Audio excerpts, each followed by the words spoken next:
Akkam jirtu barattoota har'a kan waliin ilaallu gaaffiilee qormaata ministirii bara 2017 jechuudha. Gaaffiilee qormaata ministirii bara 2017 irratti ba'an keessaa kan gosa barnootaa Ingiliffaa kutaa 6ffaa waliin ilaalla jechuudha. Yeroo darbe gosa barnootaa saayinsii naannoo, afaan Oromoo akkasumallee herrega waliin hojjechaa turreera jechuudha. Viidiyoo isaa chaanaalii keessa seenuun argachuu dandeessu. Gadhiifamee jira. Har'a kan waliin ilaallu immoo gosa barnootaa Ingiliffaatiin jechuudha. Gosa barnootaa Ingiliffaatiin waliin ilaalla.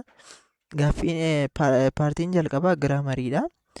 Directions for items 1 through 7 choose the correct alternative that answers the question jedha. Gaaffiilee tokko hanga 7 jiran kana qubee deebii sirrii qabate filanna jechuudha. Gaaffiin jalqabaa my mother dash to market every Monday to buy fruits and vegetables jedha. Went, goes, will go, is going. Kana keessaa kan ta'u kamidha jedhee gaafataa jira jechuudha. My mother dash to market every Monday to buy fruits and vegetables kan jedhu kun haati koo guyyaa wiixata kan kuduraaf muduraa bituudhaaf gabaa deemti jedha. Wiixata kuduraaf muduraa bituudhaaf gabaa deemti kan jedhu kun gocha irra deddeebiidhaan ta'uudha jechuudha. Torbee keessaa guyyaa wiixataa irra deddeebi'uudhaan gara gabaa deemti jechuudha. Kana irra deddeebii ta'uu isaa immoo maalirraa hubanna? Every kan jedhu kun every kan jettu kun as keessatti jechi every jettu kun gochaan kun irra deddeebiidhaan ta'uusaa nuuf ibsiti jechuudha. Irra deddeebiidhaan gabaa deemamuusaa nuuf ibsiti jechuudha. Kanaafiyyuu gochaan irra deddeebiidhaan raawwatamu immoo teensii kam keessatti baranneerra gocha irra deddeebiidhaan raawwatamu nuuf ibsa kan jennee turre teensii yeroo darbe waliin ilaalaa turre. Viidiyoon isaa gadhiifamee jira. Present simple tensii kan jedhu irratti waliin ilaallee turre jechuudha. Present simple tensiin gochaa irra deddeebiidhaan raawwatamu nuuf ibsuuf nu gargaaraa jennee turre jechuudha. As keessaa immoo present simple tensii kan ta'e kamidha jechuudha? Goosiidha jechuudha. Wentiin paastiidha. Will goon fuuchariidha. Is gooyingiin immoo kontiineesiidha jechuudha. Kanaafiyyuu warri kun hin ta'anii jechuudha. Akka kanatti isaan kana balleessuu dandeenya jechuudha. Deebiinsa presentiidha. Presentii kan ta'e immoo gooziidha jechuudha. Goozii ta'a jechuudha. My mother goes to market every Monday to buy fruits and vegetables jedha jechuudha. Asitti hima gaaffii Ingiliffaa kamirratti iyyuu every jedheera taanaan jechi kan every jedhu kun keessa jira taanaan tokko gochaan sun irra deddeebiidhaan raawwatamuusaa nuuf ibsa jechuudha. Gochaan sun irra deddeebiidhaan raawwatamuusaa nuuf ibsa. Lammaffaa immoo kun every kan jedhu kun jira taanaan immoo paastii ta'uu hin danda'u jechuudha. Paastii ta'uu hin danda'u. Akkasumallee presentii ta'uu hin danda'u. Fiicharii ta'uu hin danda'u jechuudha. Gochaa irra deddeebiidhaan raawwatamudha jechuudha. Yeroo paastii irrattis raawwatamaa tureera. Presentii irrattis ni raawwatama. Fiicharii irrattis akkasuma ni raawwatama jechuudha. Duras ta'aa tureera. Ammas hin ta'a. Gara fuulduraattis hin ta'a jechuudha. Gocha irra deddeebiidhaan raawwatamudha jechuudha. Gochaawwan akkasii immoo present simple tense fayyadamnee ibsuu dandeenya jechuudha. Kanaafiyyuu every kan jedhu kun jira taanaan yeroo baay'ee deebii kan ta'uu danda'u present simpleedha jechuudha. Gaaffii lammaffaan I dash in Sudan yesterday. I came back this morning jedha. Kun immoo maal jedha? I came back this morning kan jedhu kun har'an deebi'ee dhufee jedha jechuudha. Himni jalqabaa kun I dash in Sudan yesterday jedha. Kun maal jechuudha? Kaleessa Sudaaniin ture jedha jechuudha. Yesterdayin kaleessa jechuudha. Kaleessa Sudaaniin ture. Har'a immoo har'a ganaman deebi'ee dhufe jedha jechuudha. Asitti hima jalqabaa irratti yesterday kan jedhu kun yesterdayin kaleessa jechuudha. Kaleessa kan jennu immoo gocha kan darbeerudha jechuudha. Kan darbeerudha. Kanaafiyyuu paastii fayyadamna jechuudha. Bakka duwwaa kanarratti paastii fayyadamna. Maaliif? Yesterday kan jedhu kun paastii waan ta'eef jechuudha. As keessaa immoo paastii kan ta'e filannoo qabnu keessaa kamidha? Kan paastii ta'e inni ilaallaa jechuudha. Aamiin paastii miti, presentiidha. Aariinis akkasuma paastii miti, presentiidha. Kana keessa kan presentii ta'e kamiif kamidha jechuudha? Wazii fi weeriidha jechuudha. Wazii fi weeriin paastiidha jechuudha. Warreen kun paastiidha. Aamiif aariin presentiidha. waziif weeriin immoo paastiidha jechuudha. Kanaafiyyuu filannoo deebii kan nuuf asitti ta'uu danda'u immoo paastii kan ta'edha jechuudha. Maaliif paastii jenne yesterday kan jedhu kun paastii waan ta'eefi jechuudha. Kanaafiyyuu waziif weerii kana immoo yeroo kam kan fayyadamna jennee turre jechuudha. Yeroo fakkeenyaaf he, she, I, he, she warreen jedhamni kun isaan kun wazii fayyadamu jechuudha. I kan jedhu akkasuma he kan jedhullee he kan jedhullee she kan jedhus yoo laalle she kan jedhus yoo laalle sheenis warreen kun maal fudhatu jechuudha. Warreen kun sadan maal fudhatu jechuudha. Wazii fudhatu jechuudha. Warreen kun wazii fudhatu jechuudha. Kanneen akka you, we, they warreen kun immoo maal fudhatu jechuudha. Aarii fudhatu jechuudha. Aarii fudhatu isaan plural warra ta'anidha jechuudha. Plural warri ta'ani aarii fudhatu jechuudha. You, we, they warreen kun aarii fudhatu jechuudha. I, he, she kan warreen kun sadan immoo wazii fudhatu jechuudha. Wazii fudhatu kanaafiyyuu deebiinsa wazii ta'a jechuudha. I was in Sudan yesterday. I came back this morning. Kaleessa Sudaaniin ture har'a deebi'ee dhufeera jechuudha. Gaaffii sadaffaan it's my plan. I dash Wancii ecotourism resort after 2 months jedha. It's my plan jechaa jira jechuudha. Sitti it's my plan kan jedhu kun pilaaniin maalidha? Karooradha jechuudha. Karoorri immoo wanta maalidha? Wanta gara fuulduraatti ta'udha jechuudha. Karoora kan jennu wanta gara fuulduraatti ta'udha jechuudha. Kanaafiyyuu karoora gara fuulduraa haasaa jira jechuudha. I dash Wancii ecotourism resort after 2 months jedha jechuudha. Gara fuulduraatti karoora qabataa jira jechuudha. Innis maalidha? Karoorri isaa Wancii ecotourism resort ji'a 2 booda deemee daawwachuudha jechuudha. Kanaafiyyuu gaaffii kanarratti kan deebii nuuf ta'uu danda'u maal jechuudha? Future tense qofaatu deebii ta'uu danda'a jechuudha. Maaliif pilaaniin yeroo waa'ee pilaanii wanta gara fuulduraatti ta'uuf jedhu yeroo haasofnu yeroo pilaanii yookiin karoora qabnu haasofnu maal fayyadamna jenneerra viidiyoo future simple tense jedhamee hojjetamee gadhiifameeru jira. Chaanalii keenya keessaa argachuu dandeessu. Isarratti yeroo haasa'aa turre wanta gara fuulduraatti ta'uuf jedhu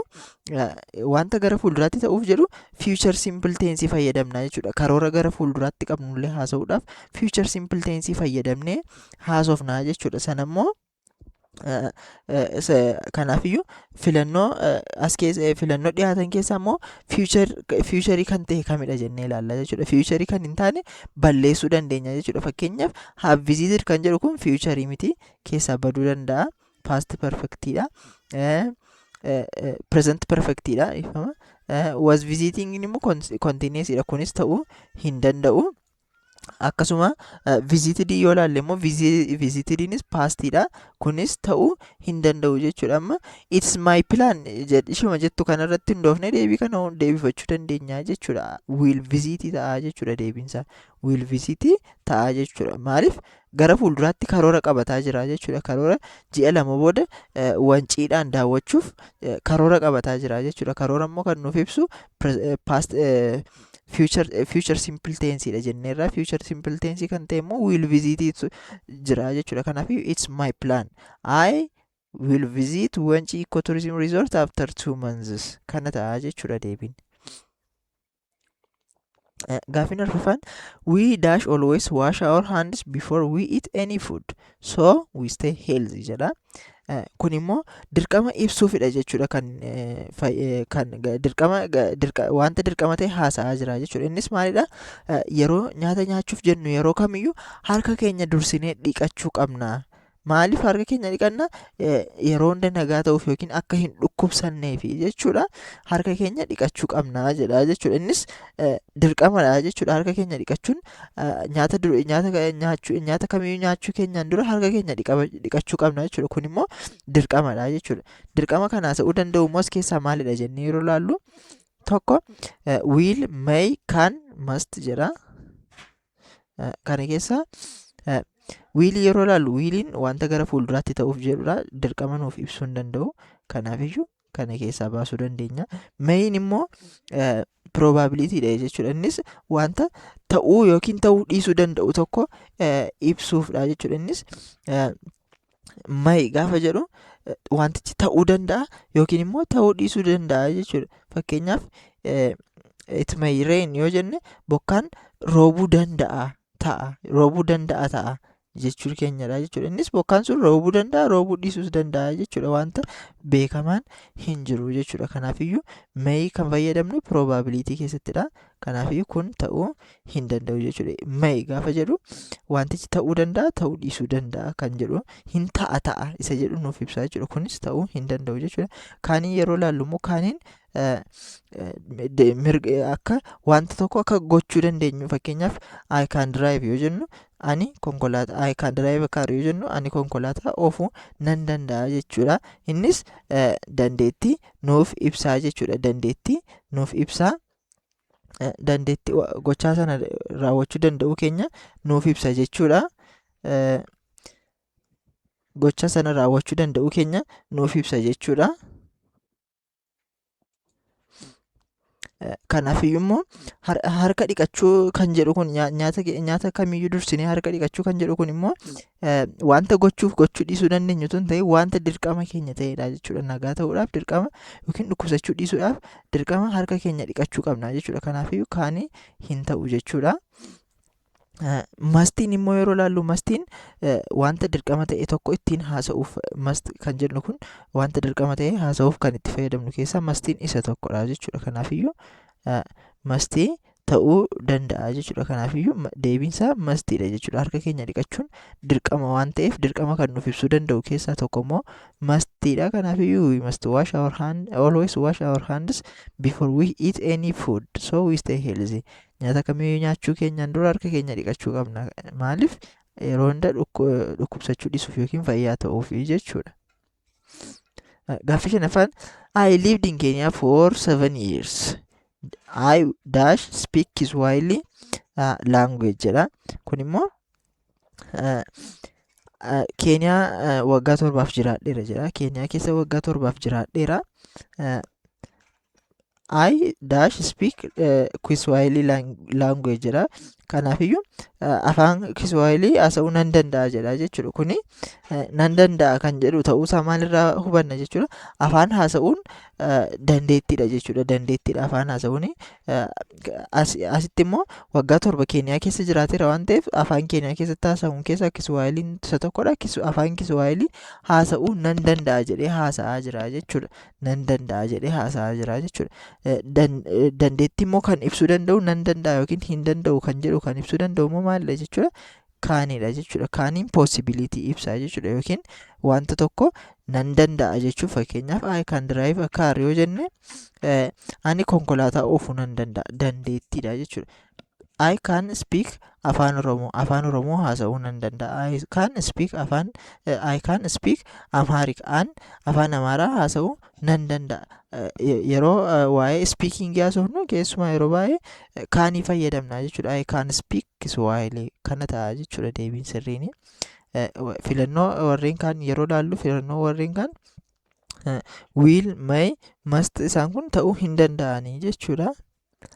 Gaaffiin itti aanu our final exam is next week. You dash study. Stop watching film jedha. Qormaanni faayinaaliin keenya torbee dhufu keessadha jechaa jira jechuudha. Qormaanni faayinaaliin keenya torbee dhufu keessadha. Kanaafiyyuu dubbisuu qabda, fiilmii ilaaluu dhiisuu qabda jechuudha kan inni haasa'aa jiru. Akka dirqama dubbisuu akka qabu qormaanni isaas akka itti dhiyaateeru haasa'aa jira jechuudha. Stop watching film yeroo jedhu stop watching film, fiilmii ilaaluu dhiisiitu dubbisi jechaa jira jechuudha. You dash study bakka kanatti maaltu galuu danda'a jennee yeroo ilaallu wanta dirqama ibsuu danda'utu galaa jechuudha. Innis akka dirqama qormaannitti dhiyaatee waan jiruuf akka dirqama dubbisuu qabu ajajamaa waan jiruuf jechuudha. Wantoota akka ajajaa yookiin wantoota raawwachuu qabnu tokko yeroo nutti himamu kan fayyadamuu dandeenyu keessaa tokko immoo maalidha jechuudha? Shouldidha jechuudha. Shouldin akka ajaja yoo ta'e shouldidha jechuudha. You should wear shoes yoo jenne ati kophee godhachuu qabda jechuudha. Ati kophee godhachuu qabda. Wanta dirqama raawwachuu qabnu tokko haasa'uudhaaf shuudii fayyadamuu dandeenya jechuudha. Asirratti immoo faayinaal egzaamiin keenya ga'aa waan jiruuf ati fiilmii ilaaluu dhiistee dubbisuu qabda jecha ajajadha jechuudha. Dubbisuu qabda kan jedhu kun yookiin dirqamadha jechuudha. Kan ammoo haasa'uudhaaf shuudii fayyadamuu dandeenya jechuudha. Kanaaf deebiin siirra kan jiru ta'a jechuudha. You can study yoo jenne kuni kaaniin dandeettii ibsaa jechuudha. You can study ta'uu danda'a garuu maaliif akka deebii bakka duwwaa kana keessa akka galu kan hin goone stop watching film kan jedhu kun ajajadha jechuudha. Fiilmii ilaaluu dhiisii dubbisi ajajadha.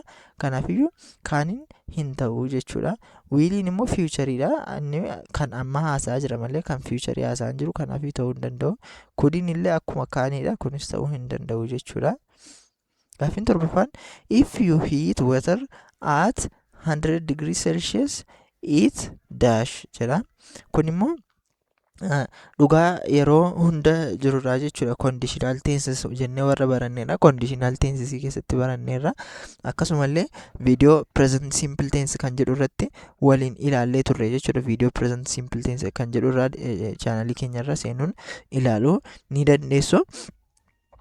Present simple tense ni tokko maal nuuf ibsa jenneerra dhugaa yeroo hunda jiru ittiin haasa'uuf fayyadamuu dandeenya jechuudha. Dhugaa yeroo hunda jiru fakkeenyaaf the sun rises in the east yoo jenne aduun kara bahaa baati. Kun dhugaa yeroo hunda jirudha jechuudha. Yeroo hunda aduun kara bahaa baati jechuudha. Kun dhugaa yeroo hunda jiru waan ta'eef present simple tense fayyadamna jechuudha. Akkasuma if you heat water at 100 degrees Celsius it dash kan jedhu kanarrattis bishaan hanga digirii seelsheesii 100tti yoo ho'iste qabxii danfinaadha jechuudha. Qabxii danfinaa bishaanii meeqa jettanii barataniittu jechuudha. Saayinsii irratti qabxiin danfinaa bishaanii digirii seelsheesii 100dha jechuudha. Kanaafiyyuu hanga digirii seelsheesii 100tti yoo bishaan ho'istan bishaan sun ni danfaa jechaa jira jechuudha. Kun dhugaa yeroo hunda jirudha. Bishaan hanga digirii seelsheesii 100tti yoo ho'istan bishaan ni danfaa jechuudha. Kun wanta yeroo hunda dhugaa ta'e tokkodha jechuudha. Wanta yeroo hunda dhugaa ta'e immoo present simple tense fayyadamnee haasa'uu dandeenya jechuudha. Kanaafiyyuu present simple tense kan ta'e kana keessaa kamidha? Eerra kan jiru kanadha jechuudha. Boils kan jedhu kanadha. Kanaafiyyuu deebiin kana ta'a jechuudha. Kan itti aanu paartiin itti aanu speakingidha. Waliin dubbii jechuudha. Items 1 through 12 are incomplete dialogues. For each item, choose the correct alternative that completes the dialogue meaningfully jedha. Gaafiin 8-12 jiran waliin dubbii guutuu hin taane tokkodha jechuudha. Bakka duwwaatu jira jechuudha. Bakka duwwaa ta'e sanarratti deebii bakka duwwaa sana guutuu gochuu danda'u filadhu jedha. Gaafichi Siinaan maal jetti? What's your favorite movie game jetti. What's your favorite movie game jetti gaafatti. Roobaan immoo oo jedhee deebisaafi jechuudha. Kanaafi bakka duwwaa kanarratti deebii galuu danda'u ilaallaa jechuudha. Siinaan muuvii yookiin muuvii geemii kan sitti tolu kami jettee gaafatti jechuudha. What is your favorite movie game jettee gaafatti. Kanaafiyyuu maal jedhee deebisuu qaba jechuudha. Asirratti muuvii geemii jaallatu yookiin favorite isaa kan ta'e kan isatti tolu asitti bakka duwwaa kanarratti himataa jechuudha. Akkas jedhee deebisaa jechuudha. Kanatu natti tola yookiin kanadha jedhee deebisaa jechuudha. Fakkeenyaaf kubbaadha yoo ta'e kubbaa jedhee deebisaa jechuudha. Kubbaatu natti tola jedhee deebisaa jechuudha.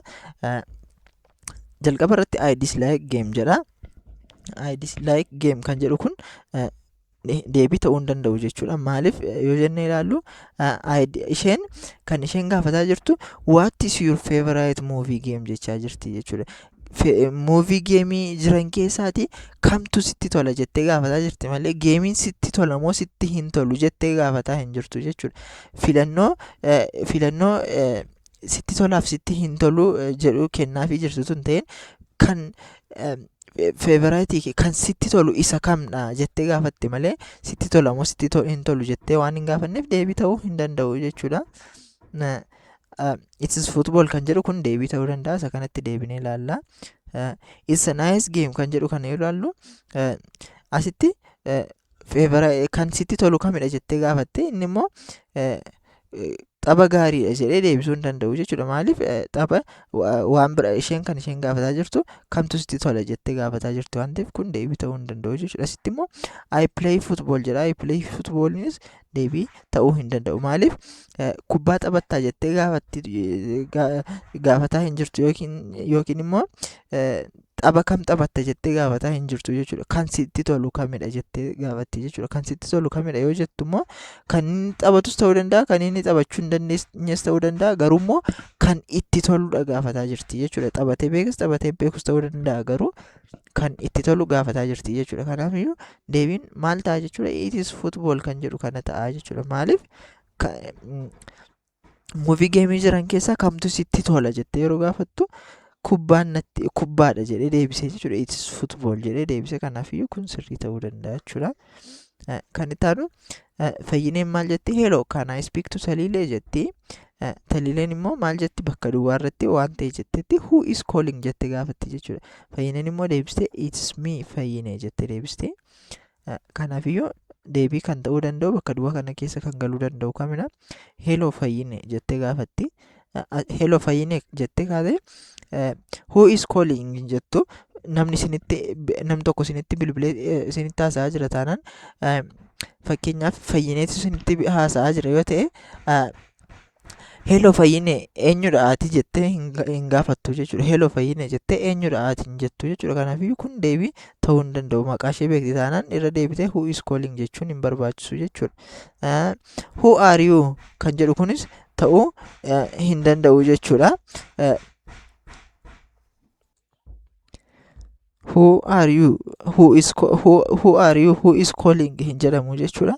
Akkasuma fakkeenyaaf kan dhiirra jiru hello I am fayyine hin jedhamu jechuudha. Kan itti haasa'aa jiru fayyineedha. Taliileen immoo I am fayyine jettee deebisuuf hin dandeessu jechuudha. Maaliif isheen taliilee waan ta'eef. Siirra kan jiru kan ammoo yoo ilaallu maal jedha? Yes, this is Taliilee jedha. Hello, can I speak to you? Taliilee jettee yeroo fayyineen gaafattu taliileen immoo maal jettee deebiste jechuudha? Yes, this is Taliilee. Who is calling jetti. Kun ani taliileedha eenyudha kan haasa'aa jiru jettee gaafatti jechuudha. Kun deebii sirrii ta'uu danda'a jechuudha. Kanaafiyyuu deebiin siirra kan jiru kana ta'a jechuudha. Sana booda fayyineen immoo deebite it's me who is calling waan jetteef taliileef gaafa deebistu fayyineen immoo it's me fayyine jettee maqaa ishee itti haasa'uudhaan itti fufti jechuudha.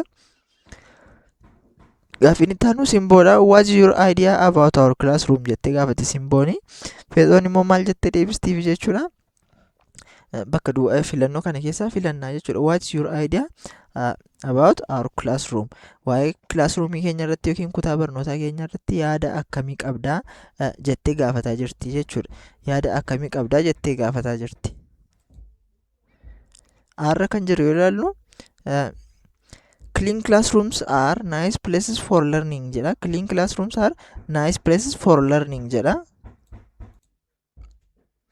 Kun deebii ta'uu hin danda'u jechuudha. Maaliif jennee yoo ilaallu kan gaafatamaa jiru waa'ee kilaasruumii keenya gaafataa jirti jechuudha. Kilaasruumiin keenya akkamidha? Yaada akkamii qabda kilaasruumii keenya irratti yookiin kutaa barnootaa keenya irratti jettee gaafataa jirti jechuudha. Kan keenya irratti jettee gaafataa jirti. Asitti immoo filannoon kun immoo maal jechaa jira jechuudha. Kutaaleen barnootaa qulqulluu ta'an bakka keessatti barachuuf gaariidha jedhee haasa'aa jira jechuudha. Kilaasruumiin inni kan isaanii qulqulluus ta'uu danda'a, xuraa'eeras ta'uu danda'a jechuudha. Kanaafiyyuu waa'ee waan bira haasa'aa jira jechuudha. Kun ta'uu hin danda'u. I think we must clean it gets dirty kan jedhu kun ni ta'a. Isa kanatti ni deebina. Siirra kan jiru kana yoo ilaallu immoo I don't agree with you jechaara.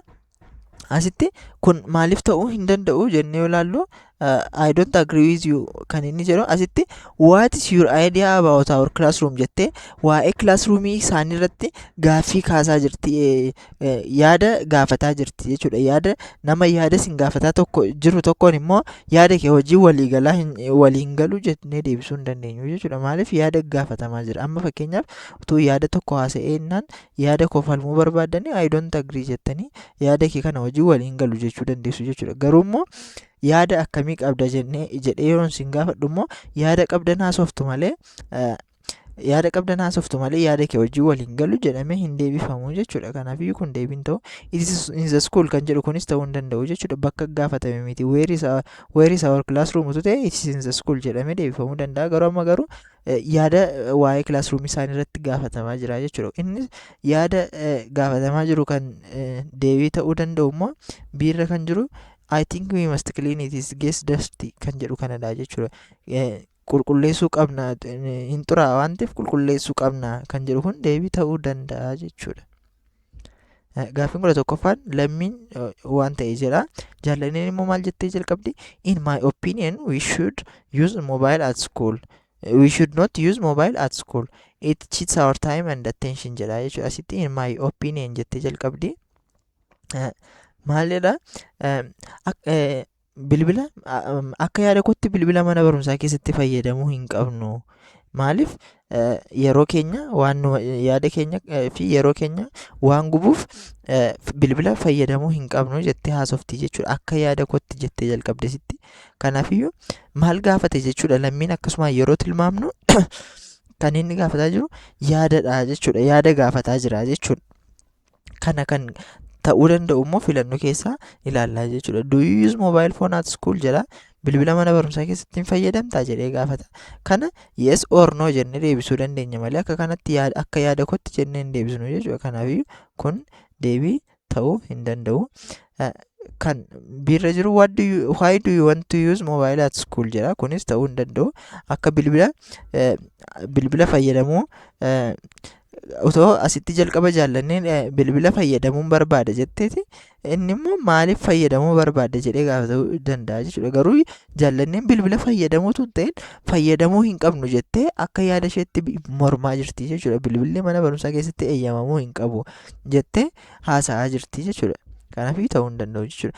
What do you think of using mobile at school jedha. Kun deebii ta'uu ni danda'a jechuudha. Maaliif yaada gaafataa jira. What do you think of using mobile at school jedha. What do you think of yeroo jedhu yaada gaafataa jira jechuudha. Waa'ee bilbila mana barumsaa keessatti fayyadamuuf yaada akkamii qabda ati jedhee gaafataa jira jechuudha. Isheenis akka yaada kootti jettee yookiin in my opinion jettee jalqabdee jechuudha. Kun deebii ta'uu danda'a. Are we allowed to use mobile phone at school jedha. Kun ta'uu hin danda'u jechuudha. Mana barumsaatti bilbila fayyadamuun ni eeyyamamaa jedhee gaafataa jira jechuudha. Isheen immoo ni eeyyamama yookiin ni hin eeyyamamu jettee haasa'aa jirti. Tundeen akka yaada kootti eeyyamamuu hin qabu jettee haasa'aa jirti jechuudha. Kan yaada gaafatu immoo siirra kan jiru kana what do you think of using mobile phone at school kan jedhudha jechuudha. Gaaffiin 12ffaan it's good to study at home than reading in library jedha. Mana keessa taa'anii dubbisuurra librarytti dubbisuurra mana keessa taa'anii dubbisuutu gaariidha jettee hawwii yaada kaasti jechuudha. It's good to study at home. Mana keessatti dubbisuun gaariidha library deemurra yookiin library keessatti dubbisuurra jettee haasofti. Boonaan immoo jalqaba waa jedhee lammaffaa irratti immoo library is the quietest place to read jedha. Library'n bakka callisa qabudha dubbisuuf mijataadha jedhee library filataa jira jechuudha boonaan. Library is the quietest place to read yeroo jedhu manni mana keessatti maatiin nu jeequu danda'u akka yaada jedhu qaba jechuudha. Library'n bakka callisa qabudha dubbisuuf mijataadha jedhee yaada kaasaa jira jechuudha. Hawwiin immoo maal jettee ture? Mana keessatti dubbisuun gaariidha jettee haasa'aa jirti jechuudha. Mana keessatti dubbisuun gaariidha jettee haasa'aa jirti. Boonaan garuu library keessatti dubbisuutu gaariidha jedhee akka kanatti haasa'aa jira jechuudha. Kanaafiyyuu yaada ishee mormaa jira jechuudha. Karaa biraa yaada ishee mormaa jira. Yaada kana kan mormuu danda'u immoo this is true yoo jedhe kun dhugaadha jedhee jalqabuu hin danda'u jechuudha. Yaada ishee wajjin walii galee jechuudha ta'uu hin danda'u. I think so yoo jedhes yaada ishee wajjin walii galuu isaa ibsa. Inni immoo yaada ishee wajjin walii galaa hin jiru kunis hin ta'u. You are right illee akkasumadha ta'uu hin danda'u. Kan deebii ta'u you are wrong kan jedhu kanadha jechuudha. You are wrong kan jedhu kun ati dogoggorteetta library'n bakka callisa qabudha dubbisuuf mijataadha jedhee haasa'aa jechuudha. Akka kanatti deebii sirrii kan ta'e kana filachuu ni dandeenya jechuudha. Akka kanatti ilaaluu dandeenya. Kanarraa egaa asumarratti dhaabnaa. Viidiyoowwan akkasii gaaffilee adda addaa hojjechuudhaan akkasumallee barumsa adda addaa gosa barnoota adda addaadhaan hojjennee chaanaalii kanarratti waan isinii gadhiisnuuf nu hordofuu hin dagatiin. Akkasuma gosa barnoota adda addaadhaan hojjennee waan isinii gadhiisneerruuf hordofuu hin dagatinaa. Akkasuma hiriyoota keessaniif sheer godhaa, qoodaa. Yaada qabdan kamiifiyyuu immoo komentii irratti nu beeksisaa. Viidiyoon kun kan isinitti tole yoo ta'e laayik gochuu hin dagatinaa. Karaa feesbuukii fi telegiraamii keenya Oromoo Kids Academy jechuudhaan nu hordofuu dandeessu. Akkasuma karaa telegiraamii wantoota adda addaa waan isiniif gadhiisnuuf achirraan nu hordofuu hin dagatin. Akkasuma viidiyoon nun hojjennu akka isin qaqqabuuf sabskiraayib gochuu hin dagatinaa. Galatooma.